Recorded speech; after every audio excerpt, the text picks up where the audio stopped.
नमस्कार साथियों। जैसा कि हमको पता है कि हम पिछली क्लास में प्रकाश का परावर्तन और अपवर्तन का अध्ययन कर चुके हैं प्रकाश में। ठीक है, तो आज हम लोग इसमें क्या पढ़ेंगे, प्रकाश का पूर्णांतरिक परावर्तन, विवर्तन, व्यतिकरण, पर्ण विक्षेपण और ऐसे जो प्रकाश की प्रकृति को निर्धारित करते हैं, ऐसे कई टॉपिक हम इस क्लास में पढ़ेंगे। फिर इसकी अगली क्लास में हम जो हमारे सिलेबस में डायरेक्टली दिया हुआ है प्रतिबिंब निर्माण, उसको अध्ययन करेंगे। ठीक है, तो चलिए आज हम बढ़ते हैं आगे। तो ये सबसे पहली चीज़ तो हम ये जान लें कि हमारे सिलेबस में ये दिया कहाँ पे हुआ है। तो हमारे सिलेबस में यहाँ पे देखने को मिल रहा होगा, हम ये दो टॉपिक क्या कर चुके हैं, ये दो टॉपिक पढ़ चुके हैं। ठीक है, और इसी के अंदर हम पूर्ण आंतरिक परावर्तन, क्योंकि प्रकाश से अंदर से भी वो क्वेश्चन पूछता है, इसलिए हमें वो पढ़ना आवश्यक है। ठीक है, वो पढ़ना आवश्यक है क्योंकि पूर्ण आंतरिक परावर्तन उसी के अंदर आ जाता है जो ये परावर्तन आपको दिख रहा है। ठीक है, इसके आगे फिर हम जो नेक्स्ट क्लास लेके आएंगे उसमें हम दर्पण एवं लेंस के प्रतिबिंब निर्माण का अध्ययन करेंगे। ठीक है, जिसको हम पूरी तरह से खत्म करेंगे। ठीक है, अब चलिए आगे बढ़ते हैं कि हम आज की क्लास स्टार्ट करते हैं। ठीक है, तो सबसे पहली चीज़ आपको देखने को मिल रहा होगा कि पूर्ण आंतरिक परावर्तन हमारा आज का पहला टॉपिक है। क्या है? पहला टॉपिक है पूर्ण आंतरिक परावर्तन। ठीक है, तो सबसे पहली चीज़ तो हम समझ लें कि पूर्ण आंतरिक परावर्तन होता क्या है। तो आपको ये एक डायग्राम दिख रहा होगा। क्या दिख रहा है? ये एक डायग्राम दिख रहा होगा। हमने जैसा कि अपवर्तन पढ़ा था, आपको देखने को मिला था कि जब कोई प्रकाश किरण विरल माध्यम से सघन माध्यम में प्रवेश करती है। ठीक है, विरल माध्यम से रेयरर मीडियम से डेंसर मीडियम में प्रवेश करती है, तो वो क्या करती है, वो जो अभिलंब होता है, जो नॉर्मल होता है, उसके पास आती है। क्या करती है? पास आती है। लेकिन इसी जगह पे आपको इस डायग्राम में दिख रहा होगा कि सघन माध्यम से विरल माध्यम में प्रवेश कर रही है, तो ये क्या हो रही है, दूर हटती हुई नजर आ रही है। किससे? नॉर्मल से, अभिलंब से। ठीक है, क्या दिख रही है? दूर हटती हुई नजर आ रही है। अब प्रकाश के परावर्तन में क्या होता है, इसका कॉन्सेप्ट, कि इसमें कॉन्सेप्ट ये होता है कि जैसे मान लीजिए ये किरण, आपको दूसरा डायग्राम ये दिख रहा है, इसमें क्या है कि ये आपतन कोण है। आपको ये पता है कि आई है, ये जहाँ से प्रकाश प्रवेश करता ही, प्रकाश किरण प्रवेश कर रही है, वो आपतन कोण है। अपवर्तन कोण जहाँ से परिवर्तित हो रही है, यही होता है। ठीक है, लेकिन क्या होता है कि ऐसा कोण जो होता है, ऐसा कोण जब अपवर्तन 90 डिग्री हो जाए, क्या हो जाए? जब अपवर्तन 90 डिग्री हो जाए, ऐसा आपतन कोण का मान जब अपवर्तन 90 डिग्री हो जाए, वो क्या होता है, वो उसकी वैल्यू क्या होती है? क्रांतिक कोण होता है। वो क्या होता है? क्रांतिक कोण होता है। मतलब आपको ये चीज़ समझ में आ गई होगी कि आपतन कोण का वह मान जब अपवर्तन कोण 90 डिग्री हो जाए, आपतन कोण का वह मान जब अपवर्तन कोण का मान 90 डिग्री हो जाए, वो क्या होगा? क्रांतिक कोण होगा। क्या होगा? क्रांतिक कोण होगा। अब यहीं से कॉन्सेप्ट निकल के आता है, किसका आता है? पूर्ण आंतरिक परावर्तन का कॉन्सेप्ट निकल के आता है कि जब कोई प्रकाश किरण सघन माध्यम से विरल माध्यम में प्रवेश करती है, जब कोई प्रकाश किरण सरल माध्यम से विरल माध्यम में प्रवेश करती है, तो आपतन कोण का मान सदैव क्रांतिक कोण के मान से क्या होना चाहिए? अधिक होना चाहिए। जैसे ही आपतन कोण का मान क्रांतिक कोण के मान से अधिक होगा, आपतन कोण का मान क्रांतिक कोण के मान से अधिक होगा, वैसे ही क्या होगा कि जो किरण 90 डिग्री पे यहाँ पर अपवर्तित हो रही थी, वो किरण क्या होगी? विरल माध्यम में वापस लौट जाएगी। क्या होगी? विरल माध्यम में वापस लौट जाएगी, क्योंकि आपको ये चीज़ पता है कि ये 90 डिग्री पे क्या होता है? क्रांतिक कोण होता है। लेकिन जैसे ही हमने मान लीजिए थोड़ा सा बढ़ाया इसका मान, तो क्या होगा? थोड़ा सा बढ़ाने पे ये इस तरफ, दूसरी तरफ अपवर्तित हो जाएगी। ठीक है, तो आपको समझ में आ गया होगा कि प्रकाश का पूर्ण आंतरिक परावर्तन क्या होता है, कि जब कोई प्रकाश किरण सघन माध्यम से विरल माध्यम में प्रवेश करती है, तो क्रांतिक कोण का मान जो आपको पता था कि 90 डिग्री पे होता है, तो हमने क्या बोला कि आपतन कोण का मान हम क्रांतिक कोण के मान से अधिक कर देंगे। आपतन कोण का मान हम क्रांतिक कोण के मान से अधिक कर देंगे, जिसके कारण जो प्रकाश किरण सघन माध्यम में जाने वाली थी, वो विरल माध्यम में वापस लौट जाएगी। इसी को बोलते हैं हम प्रकाश का पूर्ण आंतरिक परावर्तन। चलिए इसकी डेफिनेशन हम देख लेते हैं कि डेफिनेशन में क्या दे रहा है। आपको जैसे कि मैंने बता दिया कि क्रांतिक कोण क्या होता है। क्रांतिक कोण आपतन कोण का वह मान होता है, वह विशेष मान होता है जब अपवर्तन का कोण का मान 90 डिग्री हो। ये हमने देख लिया।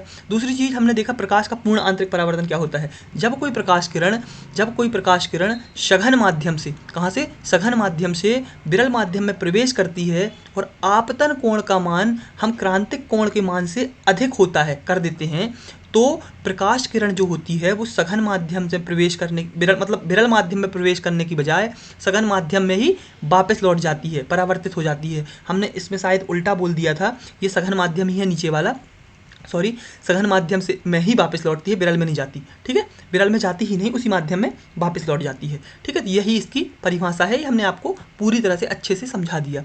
इसकी सबसे पहली चीज़ तो पूर्ण आंतरिक परावर्तन को अगर पढ़ना है तो हमें 2 शर्तें इसमें लागू होनी होती हैं। पहली शर्त होती है कि प्रकाश जो है वो सघन माध्यम से, वो प्रकाश जो है वो सघन से विरल में ही जाना चाहिए, विरल से सघन में नहीं जाना चाहिए, तभी पूर्ण आंतरिक परावर्तन संभव है। दूसरी चीज़, आपतन कोण का मान सदैव क्रांतिक कोण के मान से अधिक होना चाहिए, क्योंकि आपतन कोण का मान जब क्रांतिक कोण के मान से अधिक होगा तभी उसी माध्यम में किरण वापस लौटेगी। अगर यहाँ पे क्रांतिक कोण के मान बराबर हो जाता है तो 90 डिग्री पे अपवर्तन होगा, ये हम देख चुके हैं। ठीक है, अब आते हैं हम आगे। आगे क्या दिया हुआ है, अगर हम इसमें देखें तो आगे हमें देखने को मिल रहा है कि जो क्रांतिक कोण है, समझ रहे हैं, जो क्रांतिक कोण है हमने पढ़ा जो, और सघन माध्यम के अपवर्तनांक में संबंध पूछा हुआ है कि सघन माध्यम का अपवर्तनांक है और क्रांतिक कोण है, उसमें संबंध क्या है। तो सघन माध्यम का अपवर्तनांक आपको पता है, हमने पढ़ा था स्नेल का नियम, साइन आई अपॉन आर। सघन माध्यम के सापेक्ष विरल माध्यम का अपवर्तनांक sine I upon R, Snell का नियम पढ़ा है, अपवर्तन का दूसरा नियम ये पढ़ा था हमने। ठीक है, ओके। लेकिन आपको ये चीज़ पता है कि जब हम अपवर्तन पढ़ रहे हैं, अपवर्तन क्रांतिक कोण के मान के लिए पढ़ रहे हैं, तो अपवर्तन कितना हो रहा है, 90 डिग्री हो रहा है। जब क्रांतिक कोण के लिए पढ़ रहे हैं तो आर की वैल्यू कितनी हो जाएगी, 90 डिग्री हो जाएगी। क्या हो जाएगी, 90 डिग्री हो जाएगी। और आई की वैल्यू हमने बताया कि क्रांतिक कोण के मान के बराबर होता है, जो कि कितना होगा, सी के बराबर होगा। क्या होगा, सी के बराबर होगा। तो हम डायरेक्टली यहाँ पे साइन सी और साइन 90 डिग्री पुट कर देंगे। ठीक है, क्या कर देंगे, साइन सी और साइन 90 डिग्री पुट कर देंगे। जहाँ साइन 90 डिग्री की वैल्यू कितनी होती है, 1 होती है, 1 होती है। तो यहाँ पे हो जाएगा ग्लास का जो होता है, जो सघन माध्यम का होता है अपवर्तनांक विरल माध्यम के सापेक्ष, वो साइन सी हो जाएगी। क्या हो जाएगी, साइन सी वैल्यू इसकी हो जाएगी। अब आपको पता था कि जैसे मान लीजिए जो ग्लास का होता है एयर के सापेक्ष, उसी तरह एयर का जो ग्लास के सापेक्ष इसमें होगा वो उसका व्युत्क्रम होगा, मतलब एक अनुपात में होगा। ठीक है, एक अनुपात ए म्यू जी हो जाएगा, जिसके कारण आपको ये चीज़ पता है कि ग्लास का जो है वो एयर के सापेक्ष जो अपवर्तनांक है वो साइन सी है। तो आप यहाँ पे डायरेक्टली वैल्यू पुट कर दीजिए, तो साइन सी यहाँ पे आ जाएगा। और साइन सी और अपवर्तनांक में जो संबंध निकल के आएगा, ये निकल के आएगा A mu G 1 equals to A divide by sine C, ये वैल्यू इसकी निकल के आएगी। बाकी इसको चेंज करेंगे तो कॉसेक सी में चेंज हो जाएगा। ठीक है, तो ये क्रांतिक कोण और माध्यम के अपवर्तनांक में संबंध है। ठीक है, अब क्रांतिक कोण जो होता है वो किस किस चीज़ों पर निर्भर करता है, ये आपको पढ़ना चाहिए। मेरे हिसाब से अगर 5 नंबर में क्रांतिक कोण पूछता है तो आप इसको भरपूर लिख सकें। ठीक है, क्या कर सकें, भरपूर लिख सकें, इसलिए मैंने इसको इसमें डाल दिया। तो निर्भर किस चीज़ पर करता है, तो प्रयुक्त प्रकाश के रंग पर। अगर रंग मतलब आप देख रहे हैं बैगनी रंग के लिए जो अपवर्तनांक होता है आपको पता होगा ये मैक्सिमम होता है, और रेड जो लाल रंग के लिए होता है वो सबसे कम होता है, जिसके कारण जो क्रांतिक कोण का मान जो होता है इसका अपोजिट होता है, लाल रंग के लिए सबसे अधिक होता है और बैगनी रंग के लिए कम होता है। ठीक है, तो ये चीज़ आपको रंग पर निर्भर करती है। दूसरी चीज़, सघन और विरल माध्यम के जोड़े पर।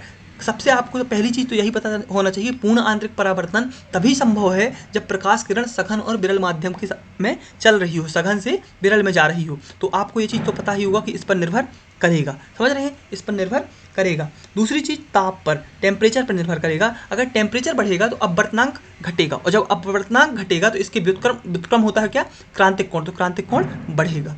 ठीक है, ये चीज़ें आपको 3 चीज़ें याद रखना ही रखना है। ठीक है, क्या करना है, 3 चीज़ें याद रखना ही रखना है। अब आते हैं हम नेक्स्ट टॉपिक पे। तो सबसे पहली चीज़ तो पूर्ण आंतरिक परावर्तन के कुछ उदाहरण दिए हुए हैं, यहाँ पर उदाहरण हमने लेके रखा है। तो उदाहरण कौन कौन से हैं, तो सबसे पहली चीज़ तो आपने देखा होगा कि धातु की गेंद पर काजल पोतकर, कोई भी धातु की गेंद है उस पर काजल पोतकर उसे पानी में लटकाने पर वह चांदी के समान चमकदार दिखाई देने लगती है।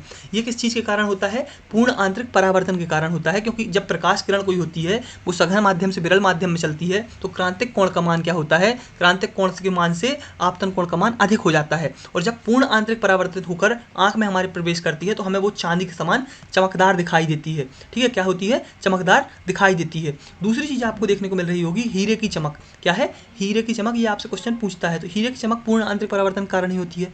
आपको ये चीज़ पता होना चाहिए कि जब हीरा होता है, क्या होता है, हीरा होता है, हीरा के लिए क्रांतिक कोण का मान, मतलब हीरे का अपवर्तनांक जो होता है वो 2.42 होता है, जिसके कारण इसका क्रांतिक कोण का मान बहुत ही कम होता है। क्या होता है, बहुत ही कम होता है। ठीक है, जब प्रकाश कटे हुए तल वाले हीरे में प्रवेश करता है, कोई भी हीरा कटा है उसमें प्रवेश करता है, तो क्रांतिक कोण का मान कम होने के कारण ही बार बार उसका पूर्ण आंतरिक परावर्तन होता है। क्रांतिक कोण के मान कम होने के कारण उसका बार बार पूर्ण आंतरिक परावर्तन होता है, जिससे क्या होता है, प्रकाश केवल कुछ बिंदुओं से ही बाहर निकलता है। समझ रहे हैं, प्रकाश केवल कुछ बिंदुओं पर से ही बाहर निकलता है। ठीक है, इसके कारण क्या होता है, हमें हीरे की चमकता हुआ दिखाई देता है। समझ रहे हैं, हीरा हमें इसीलिए चमकता हुआ दिखाई दे रहा है कि प्रकाश कुछ बिंदुओं से ही बाहर निकल पाता है और बार बार प्रकाश का वहीं वहीं अंदर अंदर ही पूर्ण आंतरिक परावर्तन होता रहता है। ठीक है, तो ये हो गया हीरे का चमकना किस चीज़ पे डिपेंड करता है, पूर्ण आंतरिक परावर्तन पर। हमें चांदी के समान चमकदार क्यों दिखाई देती है काजल, मतलब धातु की गेंद पर काजल अगर हमने पोत दिया तो वो चांदी के समान क्यों दिखाई देती है, पूर्ण आंतरिक परावर्तन के कारण।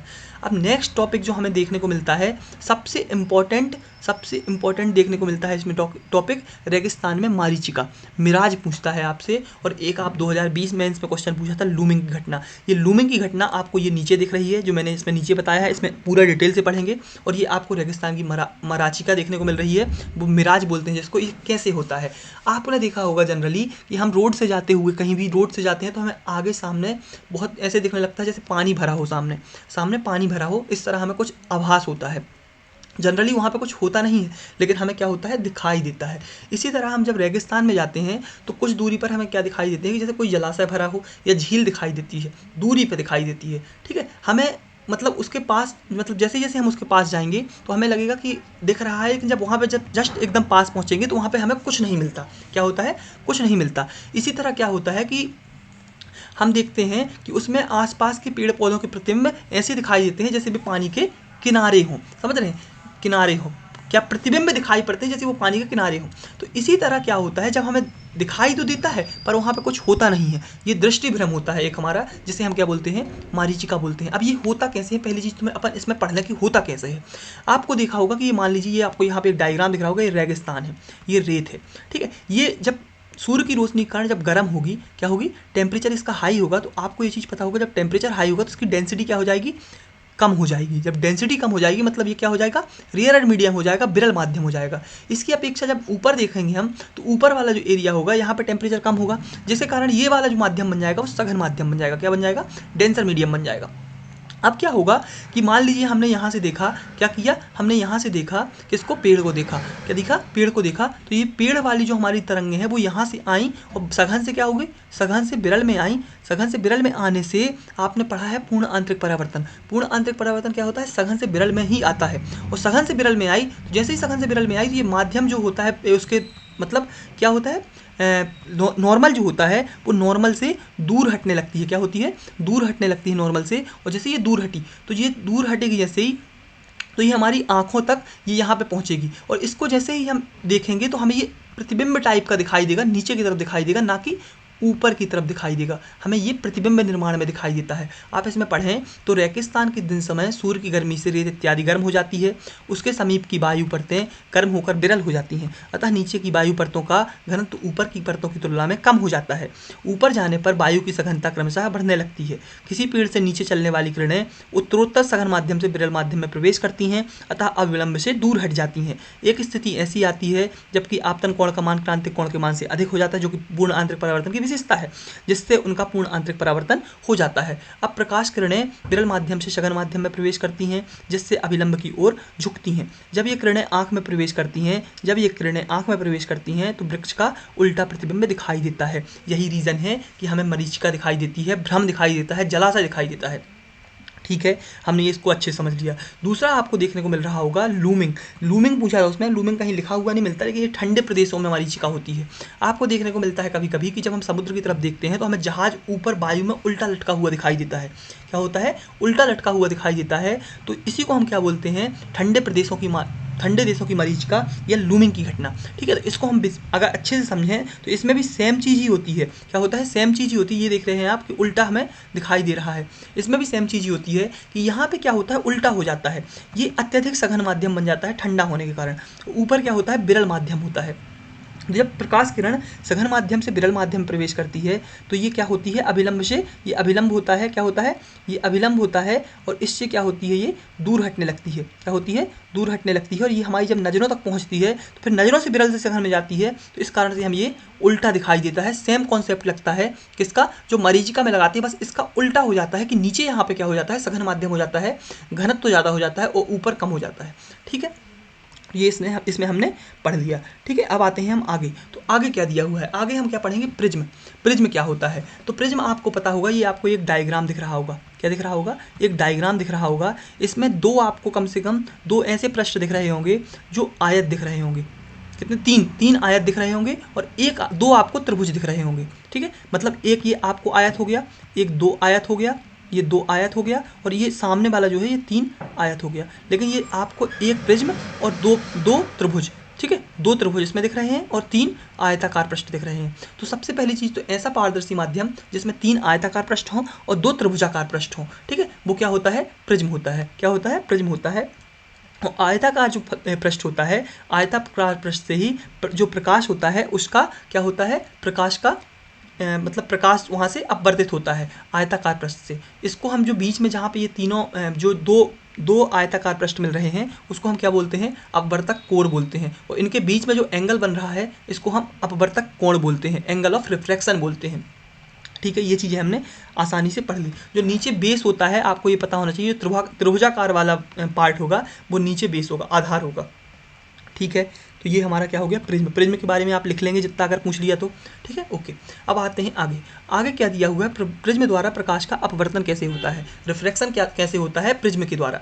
तो यहाँ पे हमें देखने को मिल रहा है कि आपने देखा होगा कि जब कोई प्रकाश किरण बिरल माध्यम से सघन माध्यम में प्रवेश करती है तो वो क्या होती है, बिरल से सघन में क्या होती है, पास आती है। क्या होती है, पास आती है। तो आपको यहाँ पे देखने को मिल रहा होगा, ये नॉर्मल दिख रहा है, ये एक दूसरे के पास आ रही है। ठीक है, क्या हो रही है, पास आ रही है। और जैसे ही सघन से बिरल में गई तो ये दूर जाती हुई आपको दिखाई दे रही है। ये आपने यहाँ पे एंगल से भी आपको समझ में आ रहा होगा। तो आपको इसमें ये चीज़ याद रखना है कि प्रिज्म द्वारा प्रकाश का अपवर्तन जो होता है, इसमें आप डायरेक्टली लिख लेंगे कि जब कोई प्रकाश किरण P यहाँ से प्रवेश करेगी तो ये क्या होगी कि अभिलंब के पास में आएगी और सीधे चलती जाएगी, और जैसे ही बाहर जाएगी तो निर्गत किरण के रूप में ये एंगल ज़्यादा बनाते हुए दूर जाते हुए बाहर निकल जाएगी। ठीक है, लेकिन इसमें हमने को एक अच्छा पॉइंट याद रखना है कि आपको ये चीज़ देखने को मिल रही है, जब ये दोनों किरणें हम पीछे मिला रहे हैं, ये दोनों किरणें जब हम पीछे मिला रहे हैं तो यहाँ पे एक एंगल बन रहा है, एक एंगल बन रहा है। मतलब आपतित किरण और निर्गत किरण के बीच जो कोण बनता है उसको हम क्या बोलते हैं, विचलन कोण बोलते हैं। क्या बोलते हैं, विचलन कोण बोलते हैं। किसको बोलते हैं विचलन कोण, जब आपतित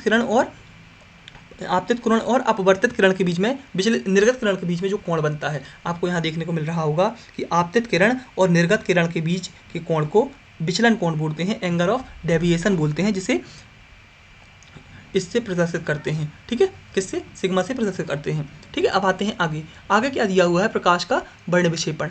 ये सबसे इंपॉर्टेंट प्रॉपर्टी बन जाती है किसके लिए, हम अभी तक पढ़ चुके हैं प्रकाश का पूर्ण आंतरिक परावर्तन, प्रिज्म पढ़ चुके हैं, और ये हमारा तीसरा टॉपिक है आज का, प्रकाश का वर्ण विक्षेपण। सबसे पहली चीज़ तो आप जान लें कि 1666 में 1666 में न्यूटन ने क्या किया कि सर्वप्रथम एक मतलब जो सूर्य से आने वाले प्रकाश को, मतलब इनने बोला कि एक श्वेत प्रकाश है, उससे इनने क्या बोला कि इसमें प्रिज्म में डाला। उनने क्या किया, एक प्रिज्म में डाला, जैसे ये मान लीजिए एक प्रिज्म है और यहाँ से इनने क्या किया, एक प्रिज्म में प्रकाश डाल दिया। तो जब इनने देखा तो प्रकाश परावर्तित होकर एक पट्टी में 7 कलरों में विभक्त हो गया। क्या हो गया, 7 कलरों में विभक्त हो गया। ठीक है, जिसको जो एक क्रम में हुआ, जिसको क्रम में बोलते हैं बैजानी, हप्पी, नाला हमने पढ़ा होगा, बिब्ग्योर पढ़ा होगा, ये एक क्रम में हुआ। ठीक है, इनने देखा कि यहाँ पे पर्दे में 7 रंगों की पट्टियाँ मिली हमें। इनने सोचा कि प्रकाश ही 7 रंग का होता है, मतलब जो श्वेत प्रकाश होता है वो 7 रंग का होता है। इनने बोला कि जो श्वेत प्रकाश होता है वो 7 रंगों का होता है। ठीक है, मतलब जो सूर्य प्रकाश होता है वो 7 रंगों का होता है। इनने सोचा है सब, लेकिन जब बाद में ये निष्कर्ष इनने निकाला कि इनको ये भी आभास हुआ थोड़ा सा कि ऐसा तो नहीं कि प्रिज्म 7 रंग देता है, प्रिज्म 7 रंग देता है, लेकिन ऐसा नहीं था। ठीक है, इनने फिर बाद में जब चेक किया तो इनने बोला कि जो श्वेत प्रकाश है, जो सफ़ेद प्रकाश जा रहा है, वही 7 रंगों से मिलकर बना होता है। क्या होता है, वही 7 रंगों से मिलकर बना होता है, जो अपने अवयवी रंगों में विभक्त हो जाता है। यही तो है प्रकाश का वर्ण विक्षेपण। प्रिज्म श्वेत प्रकाश को 7 रंग प्रदान नहीं करता, अपितु प्रकाश ही 7 रंगों से मिलकर बना होता है।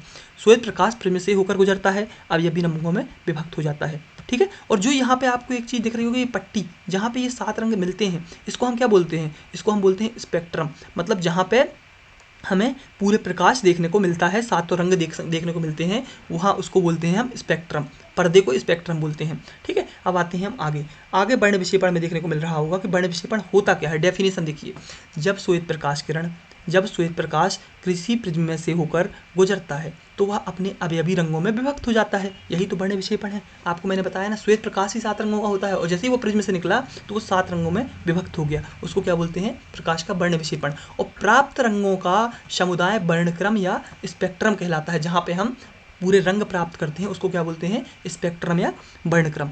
ठीक है। अब इसका कारण क्या होता है? कारण सबसे बड़ी चीज़ आप जान लीजिए कि बैगनी रंग जो होता है, बैगनी रंग जो होता है उसमें मतलब बैगनी रंग के लिए जो सूर्य प्रकाश मतलब अपवर्तनांक होगा भिन्न भिन्न रंगों के लिए अलग अलग होता है, लेकिन बैगनी रंग के लिए अपवर्तनांक जो होगा वो सबसे ज़्यादा होता है और लाल रंग के लिए सबसे कम होता है। इसलिए क्या होता है कि जो लाल रंग होता है ना, लाल रंग कम विचलित होती है और बैगनी रंग सबसे ज़्यादा विचलित होती है। आप इसमें हम आगे पढ़ेंगे जो विचलन विषय कोणीय वर्ण विषय पर पढ़ेंगे तो उसमें हम आगे इसमें पढ़ेंगे कि जो लाल रंग होता है वो सबसे ऊपर रहता है और बैगनी रंग जो होता है वो सबसे नीचे होता है। मतलब जो बैगनी रंग का विचलन होता है, बैगनी रंग का डेविएशन होता है वो सबसे ज़्यादा मैक्सिमम होता है। ठीक है। इसी तरह हम देखें अगर तो कोणीय वर्ण विक्षेपण, कोणीय वर्ण विक्षेपण आए दूसरे टॉपिक में एंगुलर डिस्पर्जन। एंगुलर डिस्पर्जन में देखें अगर तो किन्हीं दो रंगों के निर्गत किरणों के बीच के कोण को उन किरणों का कोणीय वर्ण विक्षेपण कहते हैं। आपको इसके लिए एक डायग्राम देखना पड़ेगा। क्या करना पड़ेगा? इसको समझने के लिए एक डायग्राम देखना पड़ेगा, क्योंकि ऐसे ये समझ में नहीं आएगा। ठीक है। तो इसमें क्या हो रहा है आपको देख रहे हैं कि मान लीजिए ये यहाँ से एक क्या हुई, एक प्रकाश किरण अंदर हुई। यहाँ से जब ये अंदर हुई तो ये क्या होगा? 7 रंगों में विभक्त होगी। क्या होगी? 7 रंगों में विभक्त होगा अवयवी प्रकाश। तो क्या होगा? आपको मैंने क्या बताया कि लाल रंग सबसे ऊपर कम विचलित, बैगनी रंग सबसे नीचे सबसे ज़्यादा विचलित। समझ रहे हैं? सबसे ज़्यादा विचलित कौन? बैगनी रंग। सबसे कम विचलित कौन? लाल रंग, क्योंकि इनका विचलन कम होता है अपवर्तनांक के हिसाब से। अपवर्तनांक जिसका कम उसका विचलन कम, अपवर्तनांक जिसका ज़्यादा उसका विचलन ज़्यादा। ठीक है। तो आपको यहाँ पे देखने को मिल रहा होगा कि ये बैगनी रंग नीचे दिख रही है और ये लाल रंग देखने को मिल रहा है। ठीक है। ये लाल रंग देखने को मिल रहा है और ये किरण का अगर देखा जाए तो जो मेन रूप ये है। तो हमने जो कोणीय वर्ण विक्षेपण पढ़ा है कि कोई दो निर्गत किरणों के बीच में, कोई दो निर्गत किरणों के बीच में जो एंगल बनता है, समझ रहे हैं? जो एंगल बनता है आपको ये दिख रहा है, इस किरण से आपको लाल रंग के लिए दिख रहा है, इस किरण से आपको बैगनी रंग के लिए दिख रहा है, इस किरण से आपको येलो रंग के लिए दिख रहा है। तो यही तो बोलता है, यही तो कोणीय वर्ण विक्षेपण बोलता है। आप यहाँ पे देखिए, पढ़िए आप यहाँ पे, ये क्या बोल रहा है कि किन्हीं दो रंगों की निर्गत किरणों के बीच के कोण को, निर्गत किरणों के बीच के कोण को, जो निर्गत हो रही हैं किरणें उनके बीच के कोण को उन किरणों का कोणीय वर्ण विक्षेपण बोलते हैं। समझ में आया होगा अब आपको कि कोई भी दो रंगों की निर्गत किरणों के बीच के कोण को क्या बोलते हैं? कोणीय वर्ण विक्षेपण बोलते हैं। आपको ये देख लीजिए कि कोई भी दो किरणों के निर्गत कोण के बीच कोण को, ये जो कोण बन रहा है यही तो बोलते हैं हम कोणीय वर्ण विक्षेपण। क्या बोलते हैं? कोणीय वर्ण विक्षेपण इसी को बोलते हैं जो निर्गत किरणों के बीच में कोण बनता है। ठीक है। अब इसको हमने अच्छे से पढ़ लिया। अब आते हैं हम आगे देखें अगर तो आगे क्या दिया हुआ है कि कोणीय वर्ण विक्षेपण का फॉर्मूला क्या होगा, ये आप देख लीजिए वी आर प्लस थीटा हो जाएगा। ओके। कोणीय वर्ण विक्षेपण क्या होगा? वी माइनस आर, ये आपको देखने मिल जाएगा। ठीक है। किन्हीं दो रंगों का कोणीय वर्ण विक्षेपण उन रंगों के विचलन कोण के अंतर के बराबर होता है। मतलब कोणीय वर्ण विक्षेपण उन रंगों के रंग के विचलन कोणों के, जो रंग हैं उनके विचलन कोणों के अंतर के बराबर होता है। मान लीजिए भी है और आर है, बैगनी है और रेड है, उन दोनों का जो विचलन कोण होगा उनके बराबर क्या होगा? कोणीय वर्ण विक्षेपण। मतलब जो भी और आर होगा आपको देखने को मिल रहा होगा। यहाँ पे देखिए ये भी एंगल बना रहा है, ये भी एंगल बना रहा है और ये आर एंगल बना रहा है। इन दोनों का जो अंतर होगा, इन दोनों को माइनस करने पे जो ये वाला एरिया आएगा, ये वाला एरिया आएगा, ये थीटा जो बनाएगा यहाँ पे, ये वाला एरिया आएगा, इसको हम क्या बोलेंगे? कोणीय वर्ण विक्षेपण। ठीक है। तो ये हो गया क्या? कोणीय वर्ण विक्षेपण। हमने अच्छे से पढ़ लिया। यहाँ पे आप थीटा की वैल्यू निकाल लोगे, म्यू भी माइनस म्यू आर, ये ब्रैकेट के बाद एक, ये आप कैलकुलेट कर लोगे। ये फॉर्मूला याद रख लेना, बस हो गया, बाकी कुछ ज़्यादा नहीं। ये निर्भर किस किस चीज़ पर करता है? तो प्रिज्म के एंगल पर करता है और प्रिज्म के पदार्थ पर करता है। ठीक है। इसको हम ज़्यादा डीप में नहीं पढ़ेंगे, बस हमको ये पता होना चाहिए कोणीय वर्ण विक्षेपण होता क्या है, ये इसका फॉर्मूला क्या होता है और ये निर्भर किस किस चीज़ पर करता है। ठीक है। अब यहाँ पर दो चीज़ें देखने को मिल रही होंगी, वर्ण विक्षेपण रहित विचलन और एक विचलन रहित वर्ण विक्षेपण। इन दोनों में डिफरेंस क्या है आपको देखने को मिल रहा होगा। इन दोनों में डिफरेंस क्या है समझ में उतना नहीं आता, लेकिन आपको इसमें डिफरेंस आ सकता है 3 नंबर में या 5 नंबर में। तो आपको सबसे पहली चीज़ तो ये याद रखना है कि जो वर्ण विक्षेपण रहित विचलन होगा, क्या होगा? जो वर्ण विक्षेपण रहित विचलन होगा, इस क्रिया में प्रकाश किरण केवल विचलन होता है। प्रकाश किरण का क्या होगा? केवल विचलन होगा, वर्ण विक्षेपण नहीं होगा। वर्ण विक्षेपण रहित विचलन, वर्ण विक्षेपण नहीं है, विचलन है सिर्फ। इसमें विचलन रहित वर्ण विक्षेपण, इसमें केवल वर्ण विक्षेपण होगा, विचलन नहीं होगा। ठीक है। आप इसका फॉर्मूला याद रख सकते हो, जो अनुपात होता है, जो आपको प्रयुक्त क्राउन और फ्लिंट कांच के प्रिज्मों के कोणों का अनुपात होता है, तो mu dash B minus mu dash R divide by mu B minus mu R आपको यहाँ पे माइनस में देखने को मिलता है, और यहाँ पे इसका फॉर्मूला होता है म्यू डैश बी माइनस 1 और म्यू बी माइनस 1 माइनस में। ठीक है, ये दो फॉर्मूले आप याद रख सकते हो। आपको यहाँ पे देखने को मिल रहा होगा कि इस क्रिया का उपयोग प्रिज्मों के अपवर्णक संयोग में किया जाता है। अपवर्णक संयोग मतलब रंगों के समूह बनाने में। ठीक है, इस प्रक्रिया का उपयोग समक्ष दृष्टि स्पेक्ट्रोस्कोप की रचना में किया जाता है। ठीक है, तो ये आपको यहाँ पे इसके 3 डिफरेंस मिल जाएंगे आपको, मेरे हिसाब से आप इसमें लिख लोगे अब। ठीक है, अब आते हैं हम आगे क्या दिया हुआ है। आगे दिया हुआ है कि स्पेक्ट्रम क्या होता है। जैसा कि मैं आप लोगों को बता चुका हूँ कि जहाँ पर प्रकाश 7 रंगों में इकट्ठा मिलता है, उसी को तो हम स्पेक्ट्रम बोलते हैं। आप यहाँ पे देख लो, प्राप्त रंगों के समुदाय को वर्णक्रम या स्पेक्ट्रम बोलते हैं। बैजानी, हप्पीनाला आपने पढ़ा है, विब्ग्योर आपने पढ़ा है। ठीक है, ये पढ़ाने की आवश्यकता नहीं है कि मैं आप अलग से इनका नाम लिखवाऊँ आपको। ठीक है, तो ये आपने पढ़े हुए हैं, ये बचपन से ही पढ़ते आ रहे हैं, तो ये आप लिख लोगे कि यहाँ जहाँ 7 रंग ये रंग प्राप्त होते हैं उसको हम क्या बोलते हैं, वर्णक्रम या स्पेक्ट्रम बोलते हैं। इसमें 2 अंतर होते हैं, मतलब 2 प्रकार होते हैं, वास्तविक और आभासी स्पेक्ट्रम। इसमें हम डिफरेंस पढ़ेंगे, जिससे हमें ये टॉपिक भी कवर हो जाएगा, पूरा स्पेक्ट्रम का क्या हो जाएगा, स्पेक्ट्रम का पूरा टॉपिक कवर हो जाएगा। अब जो वास्तविक स्पेक्ट्रम होता है वो क्या होता है, हम पर्दे पर प्राप्त कर सकते हैं। क्या करते हैं, पर्दे पर प्राप्त कर सकते हैं। लेकिन आभासी स्पेक्ट्रम जो होता है वो हम पर्दे पर प्राप्त नहीं कर सकते, क्योंकि वो पीछे की तरफ जाता है। ठीक है, वास्तविक क्या होता है, पर्दे पर प्राप्त कर सकते हैं, आभासी स्पेक्ट्रम पर्दे पर प्राप्त नहीं कर सकते। इसे देखने के लिए विशेष दिशा की आवश्यकता होती है। समझ रहे हैं आप, जो वास्तविक स्पेक्ट्रम होता है इसे अगर हमें देखना है तो इसके लिए हमें विशेष दिशा की आवश्यकता होती है। आपको ये पॉइंट याद रखना है कि विशेष दिशा की आवश्यकता होती है। इसमें विशेष दिशा की आवश्यकता, निर्गत किरणों की ही दिशा में देखा जा सकता है। इसमें विशेष दिशा और ये निर्गत किरणों में आप देख सकते हो, क्योंकि ठीक है, क्योंकि पीछे की तरफ जाएगा, पीछे की तरफ पर्दा बनेगा, पीछे की तरफ आप देख लोगे आराम से। इसमें क्या होता है कि बैगनी रंग जो होता है आपको देखने को मिलता है, जनरल जो देखने को मिलता है, बैगनी रंग नीचे की ओर होता है और लाल रंग ऊपर की ओर होता है। लेकिन इसमें आपको देखने को मिलता है लाल रंग नीचे की ओर होता है और बैगनी रंग ऊपर की ओर होता है। किसमें, आभासी में, क्योंकि उल्टा प्रतिबिंब बनता है। आपको ये समझ में आ गया होगा, नीचे बैगनी ऊपर लाल। ठीक है, तो ये आपका दोनों स्पेक्ट्रम भी पूरी तरह से खत्म हो गया। स्पेक्ट्रम अगर आपसे 5 नंबर तक पूछते, 11 नंबर में भी अगर आपसे पूछ देगा तो इसमें आप भरपूर लिख के आओगे, क्योंकि पहले आप बता दोगे कि स्पेक्ट्रम होता क्या है, कौन कौन से कलर्स आते हैं, आप एक प्रिज्म का डायग्राम बना दोगे कि यहाँ पे प्राप्त हो रहे हैं। ठीक है, फिर उसके अलावा आप लिख दोगे कि इसके 2 टाइप, वास्तविक स्पेक्ट्रम और आभासी स्पेक्ट्रम। आप कम से कम 6 लाइन में आप इनको बता देंगे और अंततः आप स्पेक्ट्रम को खत्म करेंगे निष्कर्ष के साथ। ठीक है, तो ये आपका 11 नंबर क्वेश्चन भी कंप्लीट हो जाएगा इससे आराम से, टेंशन लेने वाली बात है ही नहीं। ठीक है, अब आते हैं हम आगे। तो आगे पहली चीज़ में कहाँ आएंगे, आगे आएंगे प्रकाश का प्रकीर्णन क्या होता है, रमन प्रभाव तथा प्रकाश का प्रकीर्णन क्या होता है। तो प्रकाश का प्रकीर्णन समझने के लिए हमें सबसे पहले क्या समझना पड़ेगा, आपको ये चीज़ पता होगा कि वायुमंडल होता है हमारा एक, क्या होता है, वायुमंडल, जो हमारी पृथ्वी के 300 किलोमीटर आसपास एक वायुमंडल देखने को मिलता है। क्या होता है, जब जैसे मान लीजिए ये वायुमंडल आपको चारों तरफ दिख रहा है और जब ये प्रकाश किरण यहाँ से प्रवेश करती है, क्या होती है, प्रकाश किरण जब वायुमंडल से गुजरती है तो यहाँ पे कुछ छोटे छोटे कण होते हैं, आपको पता होगा, कुछ ऐसे कण होंगे, धूल के कण होंगे या कोई भी कण होंगे। तो इनके कारण जो प्रकाश, इनमें टकराया प्रकाश, और इनके कारण जब प्रकाश क्या होगा, बिखर जाता है। इनके कारण मान लीजिए प्रकाश आया, इसमें टकराया, ऐसे बिखर गया, ऐसे बिखर गया, ये बिखर जाता है। जब बिखर जाता है, इसी को तो बोलते हैं प्रकाश का प्रकीर्णन।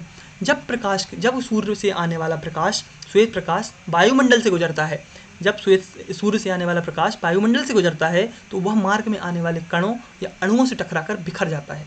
क्या होता है, कणों या अणुओं से टकराकर बिखर जाता है, जिसे हम क्या बोलते हैं, प्रकाश का प्रकीर्णन बोलते हैं, स्कैटरिंग ऑफ लाइट बोलते हैं। ठीक है, ये 2 प्रकार का होता है, एक होता है अप्रत्यास्थ और एक होता है प्रत्यास्थ। क्या होता है, एक होता है अप्रत्यास्थ और दूसरा होता है प्रत्यास्थ। तो अप्रत्यास्थ क्या होता है, कि जब कण होते हैं, जो मतलब जो कण से टकराया प्रकाश, वो कणों का आकार अगर प्रकाश की तरंगदैर्घ्य, जो प्रकाश की तरंगदैर्घ्य है, वेवलेंथ है, उससे बड़ा हो गया, मान लीजिए टकराया, लेकिन जो कण है वो बहुत बड़े हैं, उससे जो तरंगदैर्घ्य है उससे बड़े हैं, तो क्या होगा कि जो आपतित प्रकाश होगा और कणों के बीच में ऊर्जा का आदान प्रदान होने लगेगा।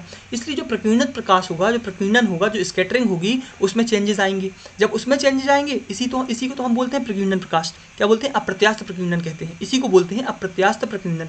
क्या वो क्यों बोलते हैं अप्रत्यास्थ प्रकीर्णन, क्योंकि क्या होता है कि जब वो आकार क्या होता है, बड़ा होता होता है प्रकाश की तरंग दैर्ध्य से, दोनों में ऊर्जा का आदान प्रदान होने लगता है और फिर प्रकीर्णन होता है। इस कारण से इसको बोलते हैं अप्रत्यास्थ प्रकीर्णन। इसका रमन प्रभाव जो है वो इसी का एग्जाम्पल है अप्रत्यास्थ का। लेकिन अगर इसी जगह पे जो कण हैं, आकार हैं, वो प्रकाश की तरंग दैर्ध्य से कम होंगे, क्या होंगे, प्रकाश की तरंग दैर्ध्य से कम होंगे, छोटे होंगे, तो आपतित प्रकाश किरण और अणुओं के बीच ऊर्जा का आदान प्रदान नहीं होता, क्योंकि भैया आपको पता होगा कि तरंग दैर्ध्य से कम है, सीधे प्रकाश डायरेक्टली प्रकीर्णित हो जाएगा, सीधे मतलब जो प्रकीर्णित प्रकाश का तरंग दैर्ध्य में कोई परिवर्तन होगा ही नहीं। जो प्रकीर्णित प्रकाश का तरंग दैर्ध्य होगा उसमें परिवर्तन नहीं होगा, जिसके कारण क्या होगा, इसको बोलते हैं प्रत्यास्थ प्रकीर्णन। रेले का प्रकीर्णन प्रत्यास्थ प्रकीर्णन का उदाहरण है। हम इन दो चीज़ों को और देखेंगे, रमन प्रभाव और रेले का प्रकीर्णन। ठीक है, आपने पढ़ा क्या प्रकीर्णन क्या होता है, जब कोई प्रकाश किरण किसी अणुओं से टकराती है तो बिखर जाती है, ये प्रकीर्णन हो गया। दूसरा पढ़ा आपने इसके टाइप, अप्रत्यास्थ और प्रत्यास्थ। अप्रत्यास्थ में क्या होगा कि अणुओं का आकार तरंग दैर्ध्य से बड़ा होगा, क्या होगा, अणुओं का आकार तरंग दैर्ध्य से बड़ा होगा, जिसके कारण वो ऊर्जा का आदान प्रदान करेंगे और प्रकीर्णित प्रकाश तरंग दैर्ध्य में परिवर्तन हो जाता है। ठीक है, ये आपको पढ़ लिया।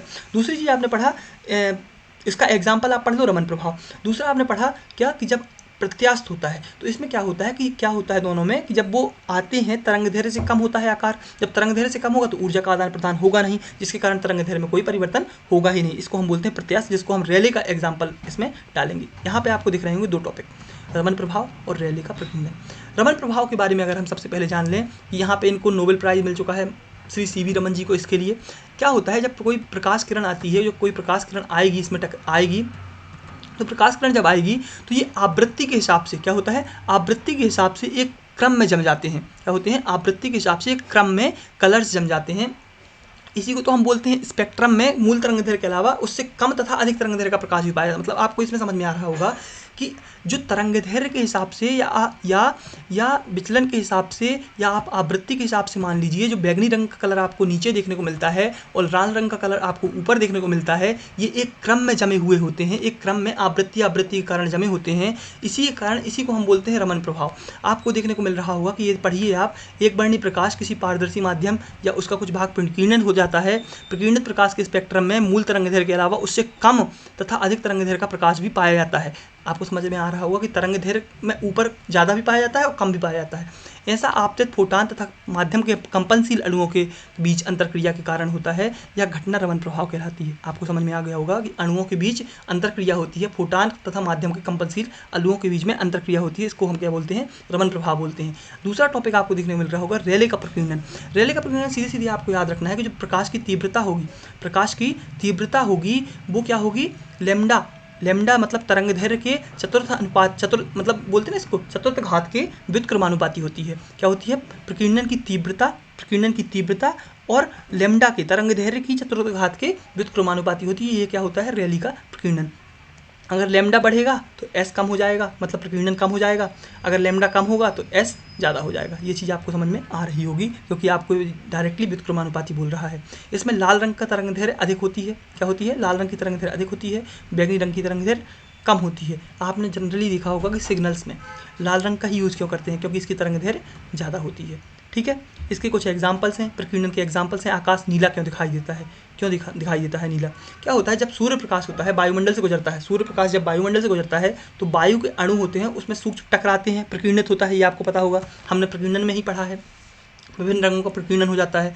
रेले के अनुसार आपने पढ़ा होगा कि बैगनी रंग का प्रकीर्णन सबसे अधिक होता है और लाल रंग का क्या होता है, सबसे कम होता है। ठीक है, तो नीले रंग का प्रकीर्णन बैगनी रंग से कम होता है, आपको ये चीज़ पता होना चाहिए, और लाल रंग से अधिक होता है। समझ रहे हैं, आ रहे हैं आप? बैगनी रंग से तो कम होता है लेकिन लाल रंग से अधिक होता है। किंतु सूर्य के प्रकाश में अन्य रंगों की तुलना में नीला रंग अधिक मात्रा में होता है। आपको ये चीज़ समझ में आ रही होगी, इसमें मतलब इस कॉन्सेप्ट में आपको ये चीज़ समझ में आ रही होगी कि आपको पहली चीज़ तो आपको इसमें ये याद रखना है कि नीला रंग जो होता है, नीला रंग की तरंग दैर्ध्य किससे कम, बैगनी रंग से कम, लेकिन लाल रंग से ज़्यादा। प्रकीर्णन किसका ज़्यादा होगा, नीले रंग का, बैगनी रंग से कम होगा लेकिन लाल रंग से ज़्यादा होगा। लेकिन सूर्य के प्रकाश में जो अन्य रंगों की अपेक्षा नीला रंग सबसे ज़्यादा पाया जाता है। ठीक है, नीला रंग सबसे अधिक पाया जाता है। अन्य रंगों की तुलना में प्रकीर्णन किसका ज़्यादा होगा, नीले रंग का होगा। इसलिए बैगनी रंग की तुलना में नीले रंग के लिए हमारी आँखें अधिक संवेदनशील होती हैं, इसलिए नीला रंग हमें, आकाश नीला दिखाई देता है। नीला रंग ज़्यादा होता है इसलिए आकाश हमें नीला दिखाई देता है प्रकीर्णित प्रकाश में, ये आपको याद रखना है। दूसरी चीज़, दूसरा एग्जाम्पल, दोपहर के समय आकाश सफ़ेद क्यों दिखाई देता है, श्वेत क्यों दिखाई देता है, ये दूसरा एग्जाम्पल हो गया। क्यों दिखाई देता है, प्रकीर्णन के कारण दिखाई देता है। जब सिर के ऊपर होता है, हमारे एकदम सिर के ऊपर प्रकाश दिखता है तो हमसे एकदम न्यूनतम दूरी पर होता है सूर्य क्या होता है, एकदम मिनिमम दूरी पर होता है। इससे क्या होता है कि प्रकाश जो होता है हमारे सीधे बिल्कुल एकदम बिल्कुल एकदम आसानी से हमारे तक पहुंच जाता है, हम तक पहुंच जाता है। इससे हम क्या होता है, प्रकीर्णन बहुत कम होता है, इसलिए प्रकाश का जो आकाश होता है हमें नीला सॉरी सफ़ेद दिखाई देता है। ठीक है, ये हमने ओके पढ़ लिया। दूसरी चीज़, सूर्यास्त और सूर्योदय के समय सूर्य का लाल दिखाई देना। आपको ये समझ में आ रहा है, हमसे बहुत दूरी पर होता है सूर्य जो होता है इस टाइम पे हमसे बहुत दूरी पर होता है। इसके कारण क्या होता है कि हमें जो अन्य तरंग धैर्य हैं, जो इनकी कम तरंग धैर्य वाले जो हैं, जैसे लाल रंग की तरंग धैर्य सबसे अधिक होती है। लाल रंग की तरंग धैर्य जब सबसे अधिक होगी तो जो लाल रंग का प्रकीर्णन होगा वो बहुत कम होगा। आपको ये चीज़ पता होगा, कम तरंग धैर्य वाले रंगों का प्रकीर्णन अधिक होता है, और जबकि लाल रंग का प्रकीर्णन बहुत अधिक कम होगा। मतलब बैगनी रंग का प्रकीर्णन अधिक, लेकिन लाल रंग का प्रकीर्णन कम। इस प्रकार प्रेक्षक तक पहुंचने वाले प्रकाश में लाल रंग की अधिकता होती है। सिग्नल्स, मैंने अपने अभी आपको सिग्नल्स का एग्जांपल दिया था। सिग्नल में क्या होता है कि हम लाल रंग का इसलिए यूज़ करते हैं कि तरंग धैर्य ज़्यादा होती है, इसलिए हमारी आंखों तक सिर्फ क्या पहुँच पा रहा है, लाल रंग पहुँच पा रहा है, इसलिए सूर्योदय के समय हमें लाल रंग दिखाई देता है। आपको एग्जाम्पल हमने पढ़ लिया सूर्योदय के समय वाला, ये दोबारा रिपीट हो गया।